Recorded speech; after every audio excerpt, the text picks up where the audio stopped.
Hi, here's Michael Leander. I'm in Karachi in Pakistan, and I'm here with somebody who is clearly very talented, very knowledgeable, but also very experienced in an area that most people care about right now.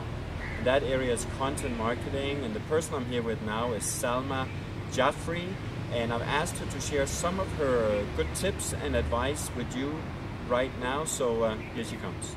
So why don't you start by telling us a little bit about who you are and what you do? All right, sure.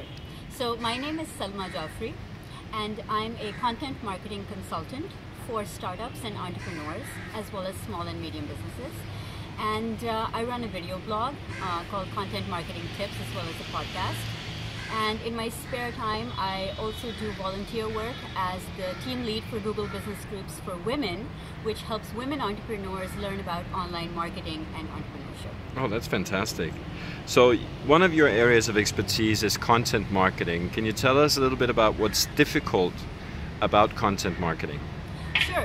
So content marketing is still, I feel, a fairly nascent industry right now, and especially in Asia. So there's a lot of stuff happening, but I find that right now a lot of content marketing stuff is being done by traditional ad agencies. And so the systems and the personnel and the processes may not necessarily be as clearly defined as they might be if there was a dedicated content marketing specialist or a consultant or a company working on these things. So right now it seems more like it's being integrated into traditional channels.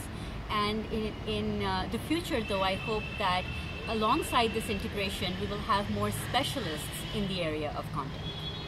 So do you think that's required? That's one question. And the other question is, what do you think is difficult for businesses embracing content marketing? Yeah, that's a great question, Michael. So I think that one of the key factors that stop businesses from integrating it is because they simply do not understand at this stage about how to produce content that is going to get results. So maybe the disconnect happens between finding out, okay, what kind of results do you want from your content, and what kind of content should you be producing to get those results. And I think that this is also consistent with content marketing studies that are conducted by the CMI Institute and Marketing Profs, where the number one problem consistently is that companies do not know how to create consistent high quality content on a regular basis. I mean, this is one of the top 3 problems. Any study that's been conducted over the last 3 to 4 years, creating consistent high quality content is always a big problem, and it's the biggest stumbling block.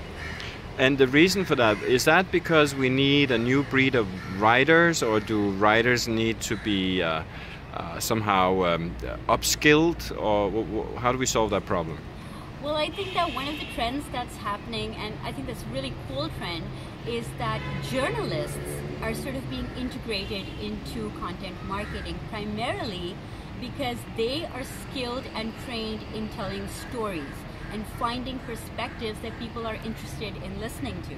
And so when brand marketers are, trying to do content marketing, they're not necessarily looking at it as a form of storytelling. So they're still looking at it as a form of advertising.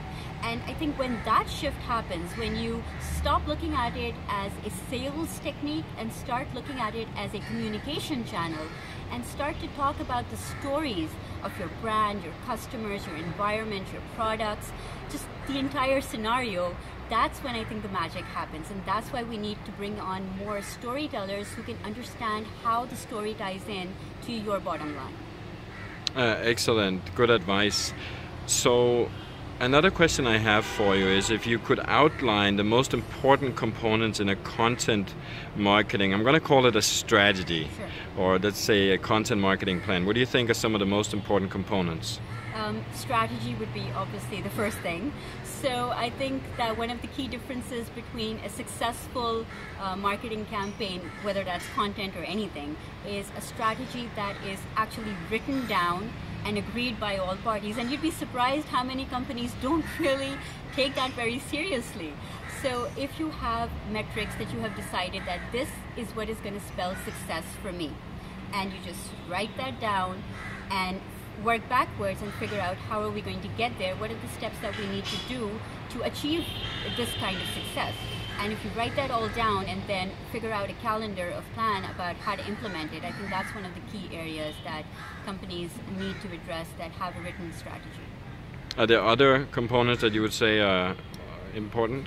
Well, I think that everyone's good at sort of just implementing, so everyone just sort of jumps on board and starts to implement, starts to have like a blog, and often brands, start by saying, oh, we need a blog, right? Or, oh, we need to be present on Pinterest, right? But if you have that strategy first, then the implementation, of course, becomes clearer. And then after the implementation, the analysis of the results. So those are the basic 3 steps. Obviously, there are a lot more in between, but strategy, implementation, and then analysis of results, and then going back and tweaking that strategy based on those results. That's excellent advice. Salma, the last question is, I know you are a speaker also, and you also speak outside of Pakistan. What is 1 or 2 topics that you're really passionate about? Oh, okay, that's a good one. All right, so one topic that I really love to talk about is why content marketing fails. So, and the reason that that's really fun to talk about is because it sort of outlines the preconceived notions that people have that, why it will succeed, and we sort of break that down and say, okay, this is why it's going to fail, so let's do the opposite to make sure that it succeeds. And my other passion area is talking about repurposing content. So what we mean by that is having 1 or 2 pieces of epic content, like starting with epic evergreen content and then repurposing it for different channels, different media, different formats, and appealing to different audience segments. So how to go about doing that? So the content marketing fail is more, theory and fun, and the repurposing content is more tactical and more something action and implementable. Excellent. That sounds very interesting. So we'll put a link so people can get in touch with you. Any last words? Just have lots of fun with your content.